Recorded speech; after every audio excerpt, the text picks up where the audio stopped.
I think we'll get started. Hello, everyone, and thank you for taking the time to join us for our webinar today titled Superfoods for Super Brain Health.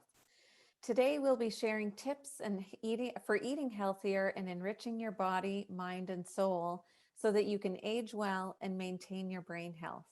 Our very special guest speaker, Rose Reisman, will focus on how diet and healthy eating can affect brain health and other health concerns, especially as we age. Now I have the pleasure of introducing our guests with us today. Rose Reisman is our main speaker.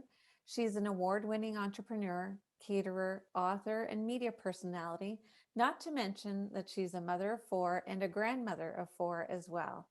As a registered nutritional consultant armed with an MBA, Rose has taken her passion for healthy living and developed it into a multifaceted enterprise, making her one of Canada's leading authorities on the art of living well. Among her many accomplishments, Rose has published 19 cookbooks, including her latest book, Meal Revolution, that is centered around Canada's recently updated food guide. In it, Rose's recipes provide Canadians with accessible insights on how to use the guide to eat well and lower their risk of obesity, heart and stroke disease, diabetes type 2, certain cancers, and autoimmune diseases. We're also joined today by Tracy Thompson, National Senior Director of Wellness for Retirement with Sienna Senior Living. Tracy is a registered nurse who moved into the seniors living sector early on in her career. She has spent more than 25 years leading the development and operation of a variety of clinical, wellness, and leisure programs and services, including during the last 4 years at Sienna. Following the presentation by Rose, we will get to your questions. So throughout the meeting, please feel free to type your question into the chat box at the bottom of your screen, and we'll start from the top of the list of questions and get through as many as possible. Now I'll turn it over to Rose to begin her presentation. And I'll just share my screen. Go ahead, Rose. Thank you so much, Maureen and Tracy. Nice to see the both of you by Zoom, which has become very familiar, but I think things will change as we go on. And thank you. I can't see you all, but thank you for joining us. So today we're going to talk about why brain health is so important. And even though we know that, it's the most important organ in our body. Most of all, think about what the brain does. It does everything for our body. It totally controls our speech, our emotion, our thinking, our movement. Yet we don't always think about how we can feed our brain better the way we do our body. Next slide, please.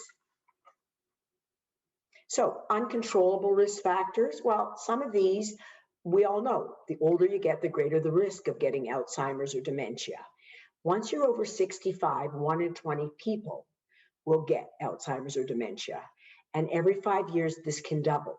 Now, interesting is that the familial or inherited accounts for only 5%. So that means don't fret or worry if you have a parent or a grandparent that had cognitive decline. That doesn't mean you will. And women get it more only because we live longer. Next slide, please. So physical activity, and I hope you give me a lot of questions afterwards. This is key. For me, exercise is just a part of my DNA. It never used to be. I exercise because I feel well. I know I look better. And lo and behold, it can actually help your brain. First of all, we know physical activity absolutely reduces a heart and stroke disease. It helps control diabetes type 2. It can control obesity, depression, high blood pressure, high cholesterol. And the key is that we increase the neuroplasticity in our brain when we exercise. This is the ability of the brain to change. So it's that blood flow that goes through our body. Remember, anything going through our body is going through our brain. So do you have to exercise 7 days a week? No, but if you work out 3 to 4 days a week, minimum 20, 30 minutes, do what you like. You don't have to go to a gym. You don't have to do a Zoom class, but do something you like just to get your heart up. Next slide, please. And more important, stay socially active. And I know how difficult this has been since, a year and a half with COVID. But that's where, we went out with a couple the other night, my husband and I, and he was 88 and she was 84. And they, said, no, we're not Zooming. We're not getting in on that trend. You know what? I really hope that those of you listening are into Zoom, FaceTime, Facebook, even Instagram, because it helps you stay socially attached to other people and other organizations. We know that staying socially active, getting together with friends, reduces depression and isolation, and it can delay the onset of Alzheimer's. So now that our doors are opening more, join a club, go to group classes, and schedule programs for yourself. That's one way of making sure you stay socially active. Next slide, please. And limit alcohol. Now we're going to talk a little bit more about alcohol later, but right now, women can have a drink a day, men 2 drinks a day. If you're drinking 3 drinks a day, 3 times the risk of cognitive decline. And I'll keep referring to dementia and Alzheimer's as cognitive decline. So too much to drink is not good, and hard alcohol is also worse for you than wine. So keep that in mind. Next slide, please. And I don't think we have to say this, but lo and behold, people still do smoke. But there's a 45% higher risk of dementia if you smoke. And if you smoked in your middle years, there's an increase of almost 48% over the next 20 years that you will get Alzheimer's or dementia. So if you're smoking now, stop if you can.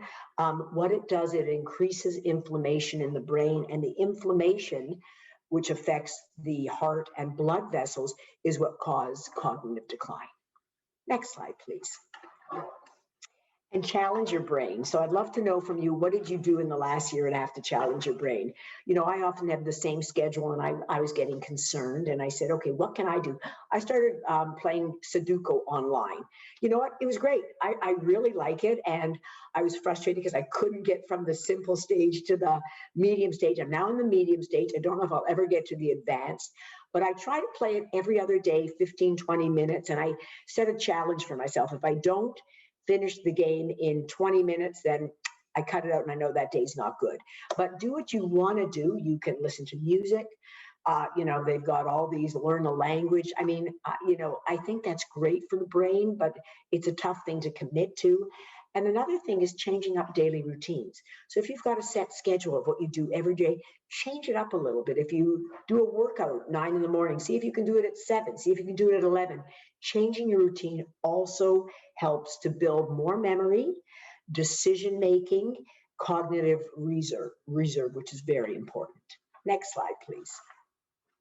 So let's talk about food and brain health. First of all, good food contains everything you need. Vitamins, minerals, antioxidants, and this nourishes the brain. So remember, the brain is an organ. Look at that picture. It's not just your stomach or your liver or your heart. When we have oxidative stress in the brain, that's what builds up the plaque. We talk about dementia and Alzheimer's by too much plaque and tangled webs in the brain. Bad food, which I'll go through in a minute, is what causes that plaque. The good food absolutely helps to cleanse the brain, which is what we're looking after. Next, please. Now, I know when I was having this done, and I had an assistant help me put my PowerPoint together, she says, oh, Rose, you made a typo. You called it type 3 diabetes. It is type 3 diabetes. Now, it's not yet a legal term medically, but they think it will be within 5 years. This is called diabetes of the brain. So if you have pre-diabetes now or full-blown diabetes, you're dependent on insulin, you have high blood sugar, right? What that does is, if you don't watch diabetes type 2, it can lead to very serious illness. It damages the vessels in the body and in the brain. And Alzheimer's is triggered by insulin resistance. So what you want to do is make sure that if you do have diabetes now, that you keep it really under control. And if you don't, that's another reason to start eating healthier so you don't develop diabetes. Next slide. So brain boosting foods. We know right now that certain foods can actually boost our brain function and ward off cognitive decline. You can slow your brain's aging by 7.5 years. And these statistics are all from studies, of course. And do we know that Certainly no, nothing's 100%, but we do know that the study shows 7.5 years we can delay any onset of memory loss if we're eating well. Next slide. I'm going to go through now a few food guides that I think really pay a lot of attention to brain health. And I'll tell you which one's the best. First of all, the Mediterranean. We've all heard of the Mediterranean food guide. It is associated with a lower risk of dementia. And people who live in the Mediterranean actually have lesser cases of cognitive decline than us Westerners. Next slide, please. So if you take a look at the Mediterranean, it's a pyramid actually.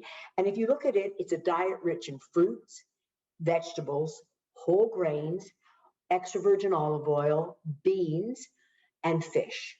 And if you look at the very top, you see meat and sweets and even poultry suggested you have sparingly and weekly. The main diet, our grains are considered very important, so it's not the no carb diet there whatsoever.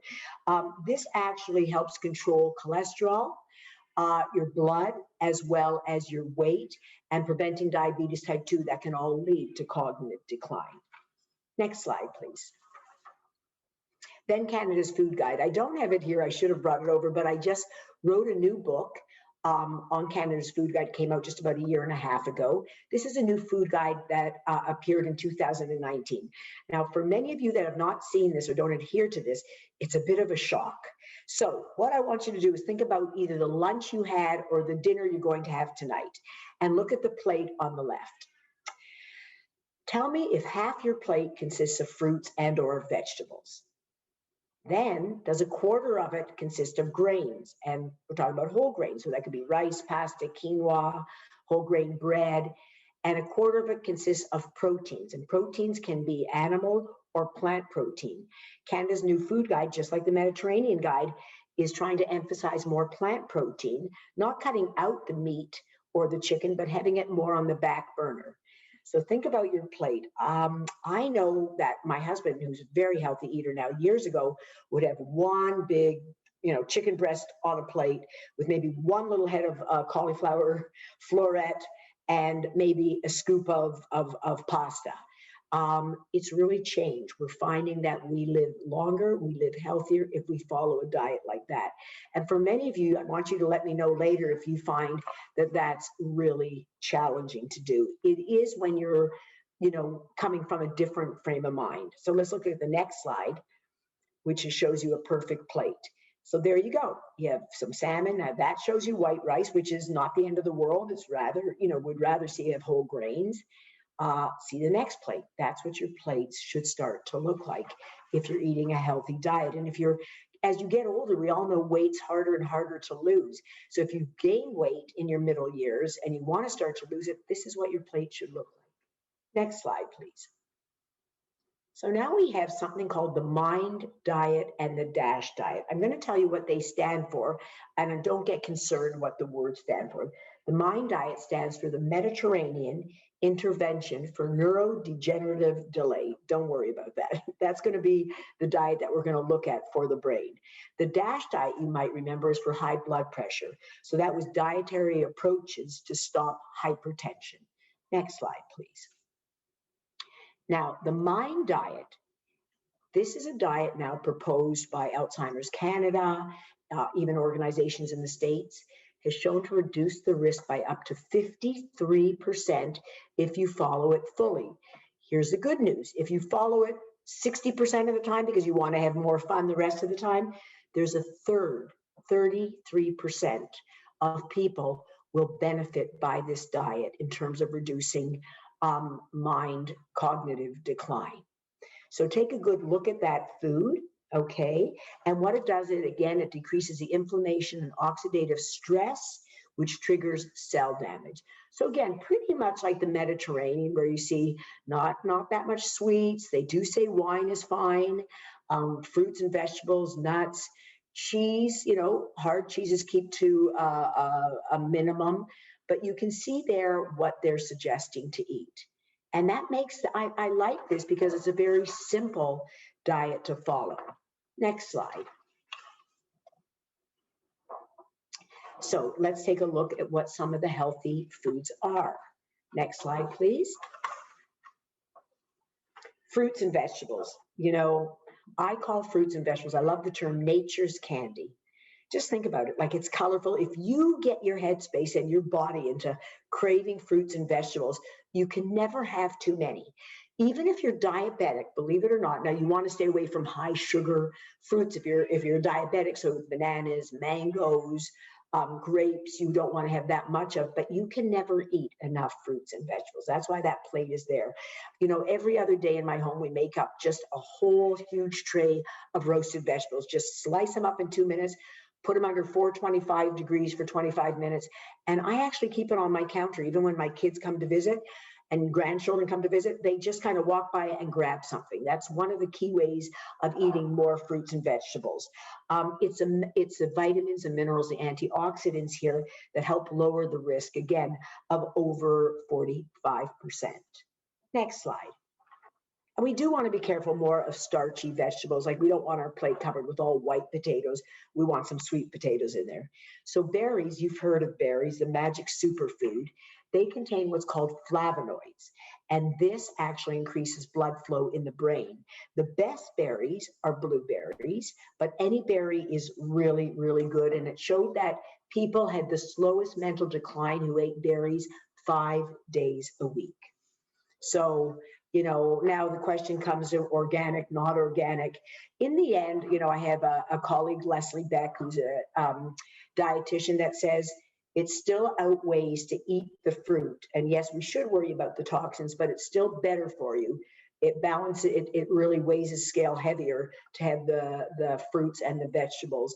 And of course, we should be concerned about the toxins, but not as concerned about as our health. Next slide, please. And nuts. You can't go too nuts on nuts. Now be careful because nuts are extremely high in calories. So when I say a serving, that's about a handful of nuts is one serving. Now, if you've got a huge hand, you might be in trouble. But what you want are a handful of nuts. Have them 5 times a week. Use it as a snack. It can be part of a meal if you don't think you've had enough protein, because they are complete protein, but they're high in omega-3 fatty acids and vitamin E. And they actually help, again, with inflammation and decreasing oxidative stress. And walnuts are considered number one. Now, I don't pay that much attention to that. I have a variety of nuts in my home at all time, but if you want the best bang for your buck, you're going to go with walnuts. Next slide. And EVOO, otherwise known as extra virgin olive oil.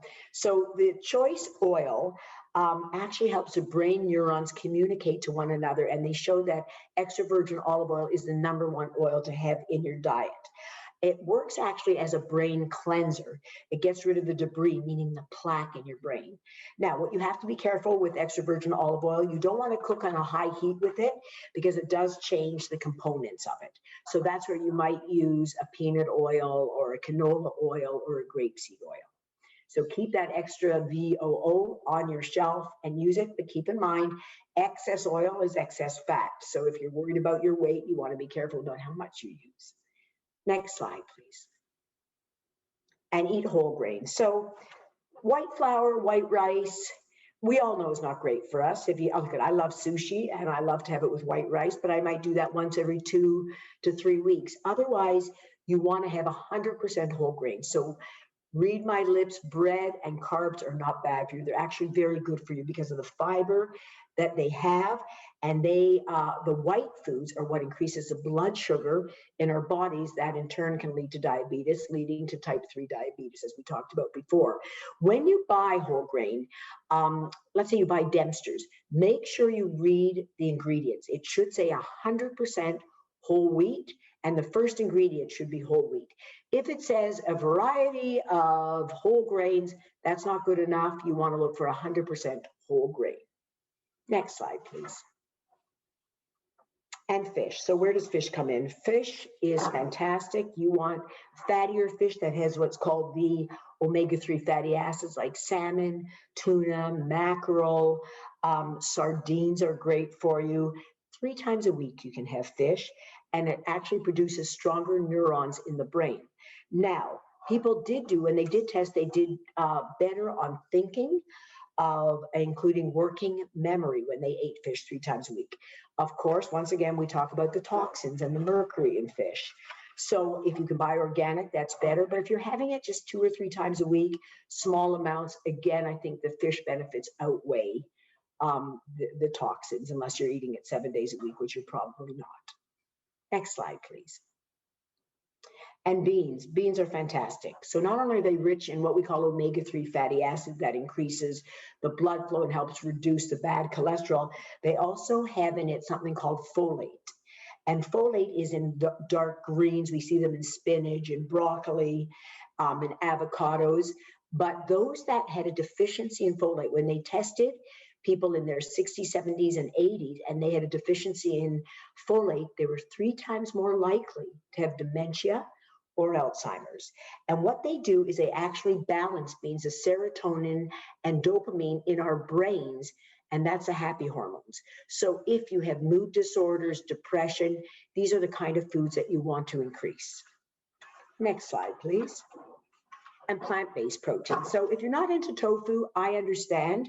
And tofu today, especially with younger women, we're a little more concerned because it's estrogen based and they say it might lead to breast cancer. So if you want to avoid tofu, that's fine, or edamame. But if you're not concerned about that, those foods are excellent for you. The other foods that are plant-based are beans, again, lentils. These are great foods. Nuts, complete protein, nut butters are fabulous.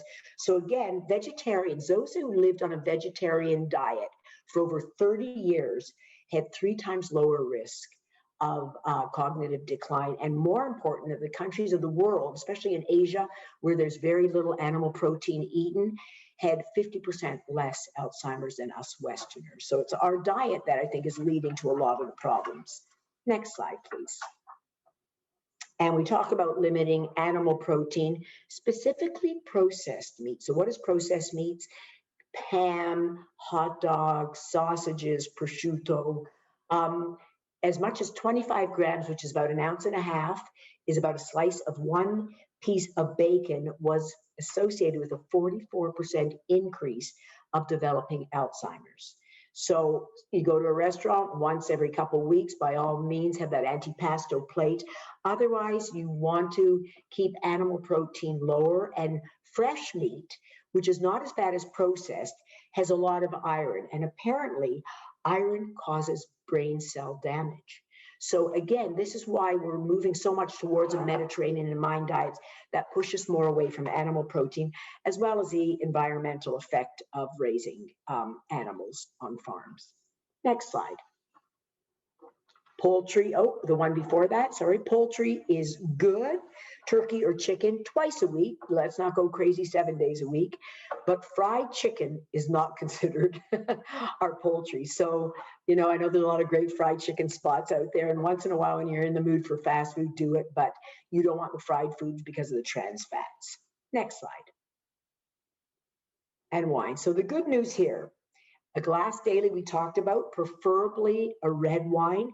Red wine is something that's called resveratrol, I want to get that right, and it increases circulation in our body and our brain and limits the risk of brain damage. So a glass of red wine a day is not only good for your heart, it's also great for your brain, and it can actually improve short-term memory. So a glass a day is not a bad thing.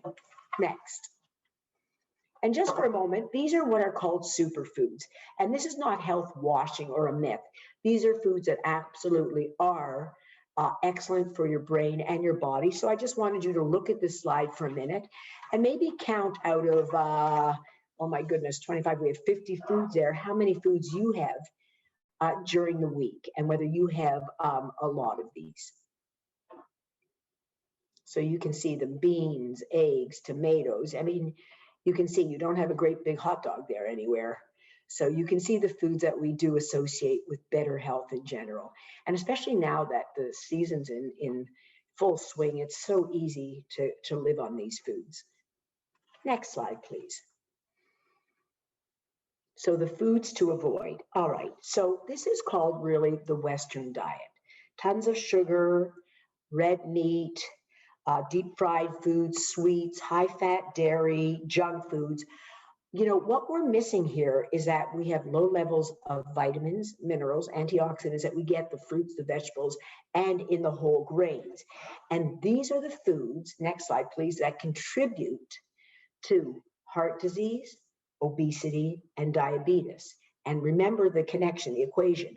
All these food leading to type 2 diabetes, obesity, what we call the metabolic syndrome, high cholesterol, high blood pressure, all can lead to diabetes type 3. Next slide, please.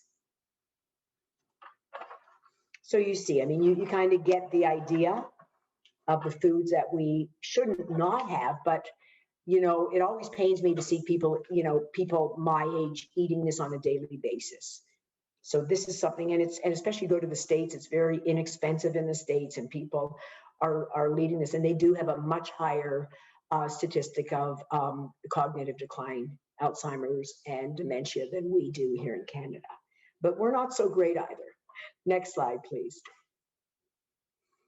Okay, so you get the idea. Oh, it looks so good though, doesn't it?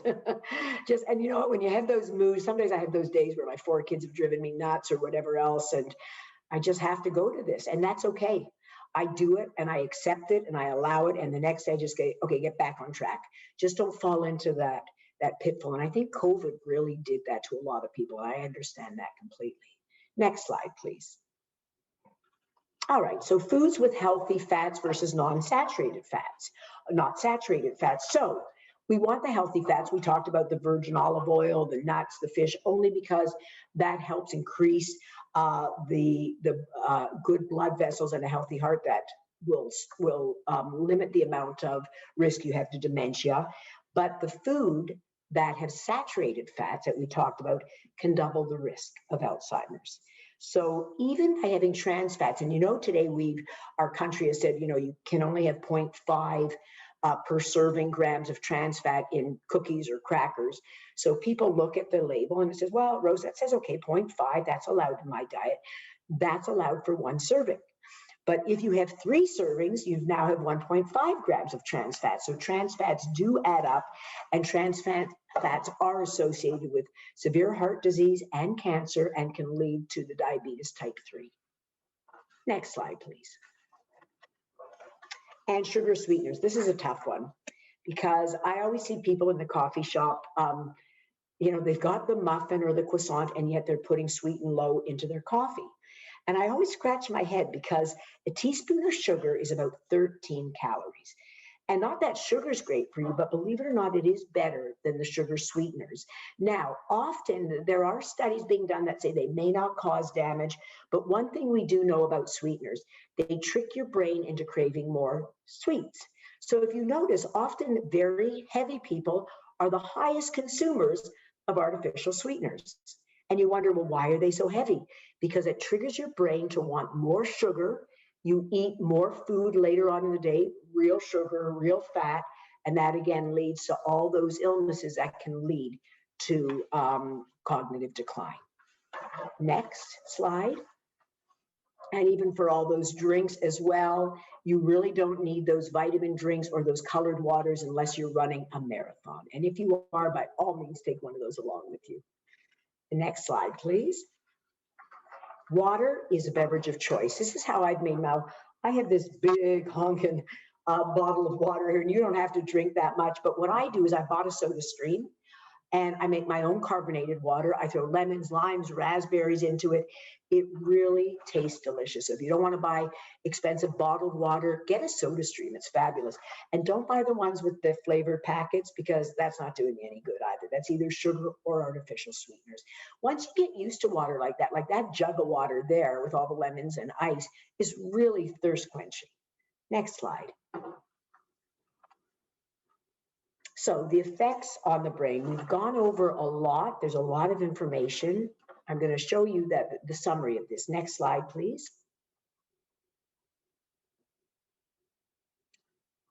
Next slide. We have it.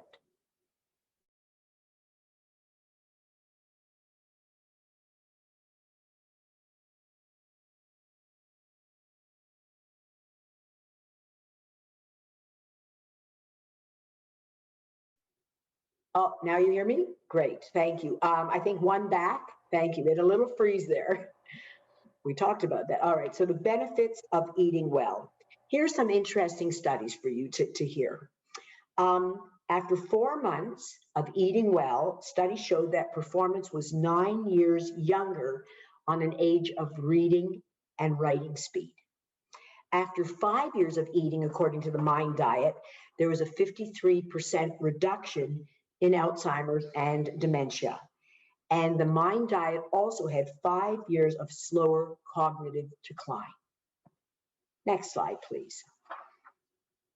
So, the optimal brain health, and this is just a summary: exercise 4 times weekly. And you know what? I have to be tough on this one, no excuse. I know how busy everybody is. Grab 20 minutes somewhere, get a dog, get whatever you have to do to get outside, watch something on your video and do it for 20 minutes. You'll feel great. Eat foods low in saturated fat, eat lean protein, high fiber always, and monitor your blood sugar, cholesterol, and blood pressure. Do not go to the doctor. And during COVID, a lot of people were afraid to go out and then discovered that they had, illnesses that they didn't have before. And maintaining a healthy body weight is really tough as you get older, but it is manageable. Next slide. So that is the book that I wrote for Meal Revolution. So right now, I would love to open this up to any questions or concerns you might have. Okay, I'm just going to unmute myself here and bring up the questions. Thanks, Marie. So thanks so much, Rose. That was all such good information. It's going to take some time to process. Yes. So I think.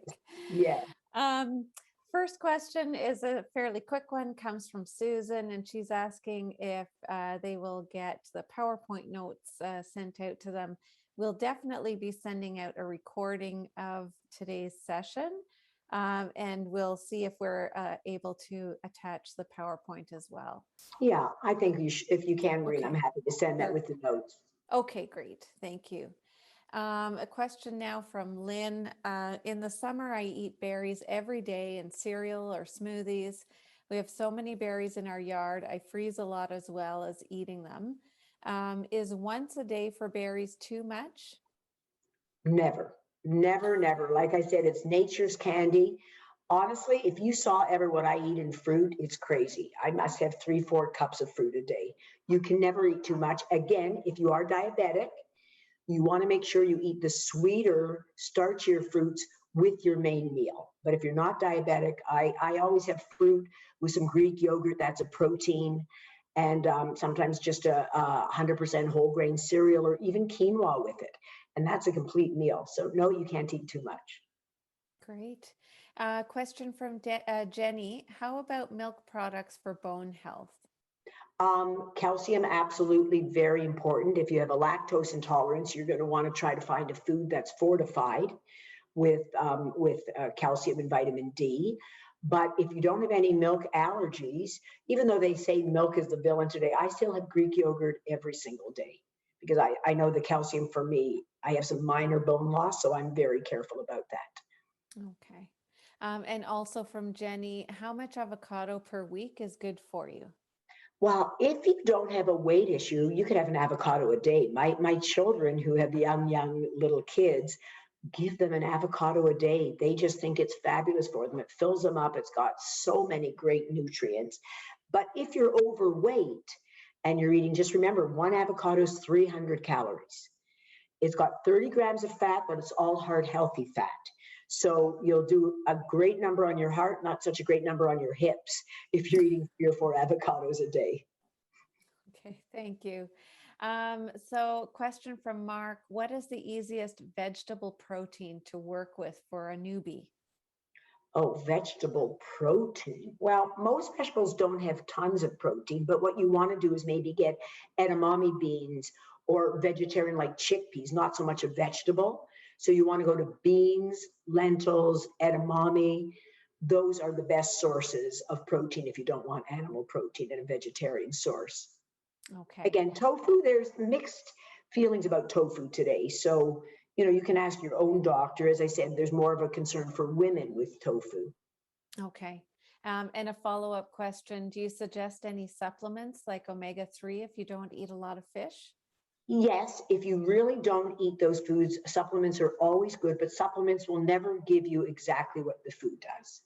So when they, let's say, fortify foods, like they fortify flour and other products, they're taking out the original vitamins, minerals, and replanting them, putting them back in because they stripped either the bran and the germ from the wheat kernel.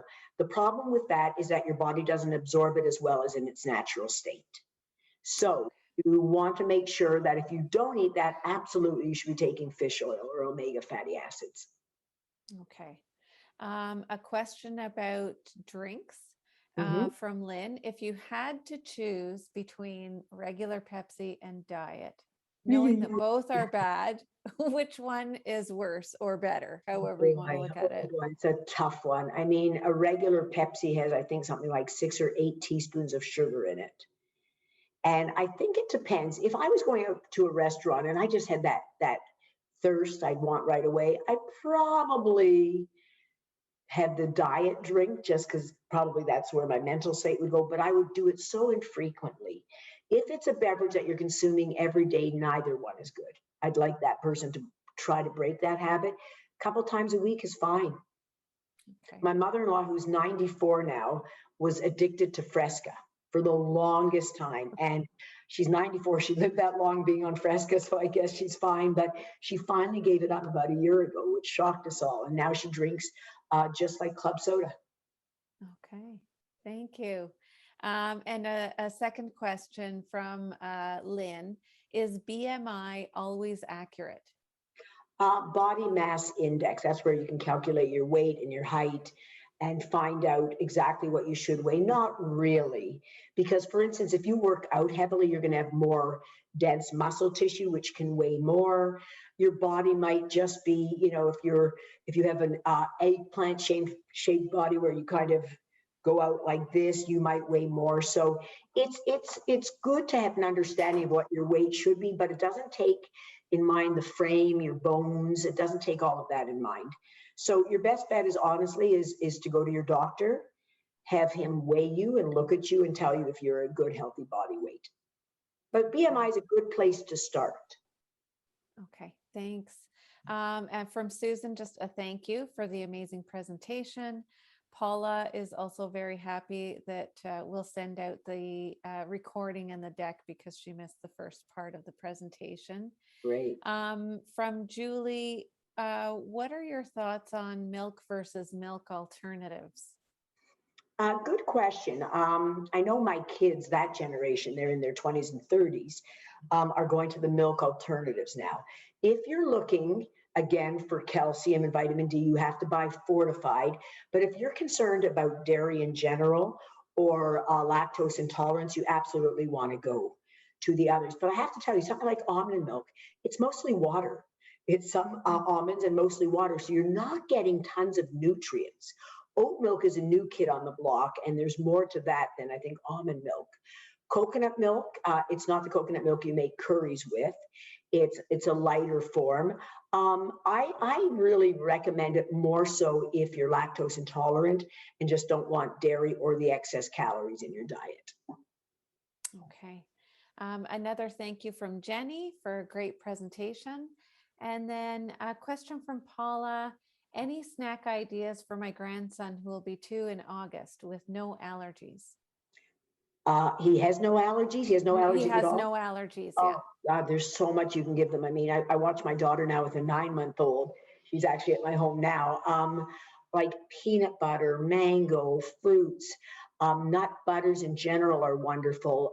Greek yogurt, and she won't use ever the sweet flavor, but she'll put some berries mashed into it for them. So there's so much you can give them. She makes a delicious like scrambled egg for her child to eat, some chicken like that she can munch on if the baby's already, they've got all their teeth. But literally anything you're eating that's healthy is what you should give them. I just recommend, I try to tell people not to buy processed food if you can, because there's a list of ingredients a mile long. And often when you read those ingredients, when you learn how to read labels, the first ingredients are often corn syrup or sugar. So, Mm-hmm. or white flour products. And that leads you to even gluten-free is a little bit of what's called health washing, meaning that gluten-free products often are higher in sugar and fat because they don't have the wheat. Okay, thank you. Last question at the moment. So if anybody has any further questions, please feel free to pop them into the Q&A or the chat. So a question from Susan, what are the best fish, types of fish to eat besides salmon? What's really nice? Now, tuna, you have to be careful because there's a lot of mercury in tuna. Mm. Branzino is lovely. You'll find that. Pickerel, this time of year, if you live in Ontario, you can get pickerel is lovely. The white fishes are always the leaner fishes. Let me see what other fishes are really nice. Sole, if you can get it. Sole is lovely if you just roll it with a filling of some sort and just bake it. Swordfish, again, has a lot of mercury in it. I love swordfish, but I might serve that once a month here at the most. Trout is lovely. So you can buy something called salmon trout if you're tired of salmon. And it's a mixture of trout and salmon. It's a lighter pink color, lean and absolutely delicious. Okay. What question from Susan as well? What is your go-to cereal? I don't eat anything packaged. So if I was going to, Bran Buds would be the only one I would eat. I just don't eat it because most cereals still end up having sugar and they're not 100% whole grains. Like they might have fortified them. I actually have a tip, and I don't know if people like it. I cook a grain quinoa. I have quinoa in my fridge every day. I add about a half a cup to my yogurt and fruit in the morning. It's absolutely delicious. I add the quinoa to a salad at lunch with some fish or chicken in it. So that grain gives me the fiber and helps fill me up. The key about maintaining a good body weight is feeling satisfied and full and not full on processed or junk food. So 10 cereals, just Bran Buds with fruit and either Greek yogurt or some 2% milk is great or almond milk. Okay. And what to avoid besides sorry, the question just popped up. What to avoid besides alcohol and trans fats if you have NAFL? I don't What's know if you know FL? what, I don't know. Sorry, Lynn, do you mind spelling that out? Maybe I'll just move to the next question, Lynn, if you don't mind popping that into the chat. Non-alcoholic fatty liver. Oh, what? And as you're asking what drinks Yes. or what? What Oh, what to avoid besides alcohol if you have, and trans fats if you fat. have Yeah. that? Any saturated fats in general you want to avoid. So you want to keep a lower amounts of fattier meats. Again, a more plant-based diet for sure will be assistance to that. Okay. And let me see here. If I want to make cookies for my 2-year-old grandson, should I substitute the flour with almond flour, oil for coconut oil? I know he Uh, sees us eating chips sometimes and wants one. Can I bake veggies like beets or carrots, like a yeah, you chip can. form? Yeah. You can, or you can make kale chips for kids, which they love. You just take kale, rub it with some olive oil, put a little bit of grated Parmesan cheese on it, roast it in the oven at about 425. You can do that. Other things that I do in my book, Meal Revolution, I do a lot of gluten-free, like granola squares, and a great recipe that's no gluten is peanut butter cookie. So it's just peanut butter. I think there's some honey and brown sugar in it, a few chocolate chips, and literally that's it. Or you can use coconut flour and almond flour, but get a recipe online or email me and I'll send you a recipe because you can't substitute those flours one for one with 100% with whole grain or white flour. You have to know what you're doing because they absorb the liquids very differently. Okay, thank you. Question from Corrine. Are dates a good thing to use for sweetening baking? Yeah, dates are fantastic. They're very high caloric, but they are fantastic. So again, I make those energy balls, which are delicious with pureed dates and maybe some cocoa and other ingredients. Dates are great. I put them in my banana bread instead of nuts, instead of raisins. I use them in baking all the time, and it's a really lovely sweetener. That's great. All right. So that's the end of the questions at the moment. Maybe we'll give it a second to see if anybody Sure. has anything further. I'd always love to know if I can ask if anybody wants to answer how much of this information was very new to you, or, Hmm. what was most surprising to you of what you heard today? Yeah, please feel free to provide your comments in the chat box.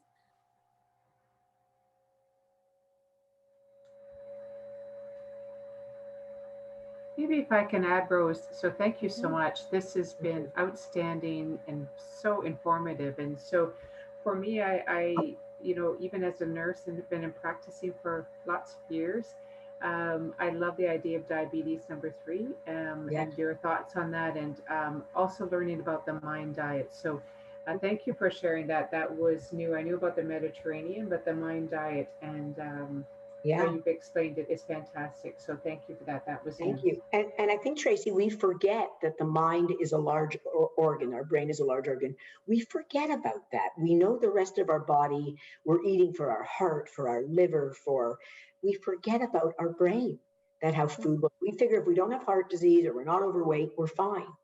But not always, because sugar is a great culprit today for brain decline as well. Yeah. Thank you so much. And some of the comments coming in, new information, very informative around the Mind diet and the DASH diet. Some of the information not so much new, but really good reinforcement and Mhm. reminders. And one person, Lynn, being a vegetarian, knew a lot of this, but fascinated about how all of the foods affect our brains. Yeah, yeah. I Yeah. think I think that's I know when I started learning this years ago, I was shocked as well. I Mm-hmm. just always thought I was doing it just to stay a good body weight and keep my heart healthy, because there was raging heart disease in my family, and lo and behold, little did I know about this connection to our cognitive brain. Mm-hmm. Yeah. And some further, yeah, a similar comment. Great to know how the foods affect the brain. It's surprising how much they do. A thank you. It's nice to have all of the information in one place. I feel like I've heard some of it before, but it in bits and pieces. Hmm. So nice to see it all put together and shared in that way. One person did not realize sugar substitutes were not good. So Right. that's good Yeah, that they know that now. that's great. A question for you from Mary. How do you feel about fasting? It really does work for many people. You have to ask yourself why you're doing it. It's funny. I make a habit of not eating after like 7:38 at night, and then I start out at around 5:36 in the morning eating something. So that is a form of fasting. I think fasting might be good for those that just are snacking too much and not snacking on carrots and celery. I think that if you're snacking and you're into every 2 hours grabbing something that's not good, fasting could put a very good structure around your eating habits. Okay. And a question from Lynn. First of all, a thank you for the interesting presentation. Will these diets help with Parkinson's? I haven't done that research. That would be very good. I will go and look at that for sure to see Parkinson's and diet. I don't know. Happy to send you a response once I've read some material. Okay. And from Anne, is organic or sprouted tofu healthier than regular tofu? Organic absolutely will be healthier. And again, the more organic products you buy, it does. I want people to know that that doesn't mean it's 100% squeaky clean, because pesticides still from rain into the earth will still affect, but much less. And there is something called the Dirty Dozen and the Clean 15. You should go online to look at that. Every year, they rate the fruits and vegetables that numerically are number one in terms of pesticides. So in my diet, every morning I have an apple. Apples are number one. I think this year strawberries are number one, then apples. So the only fruit I buy, because it is very expensive, is I buy organic apples because I have one every single day.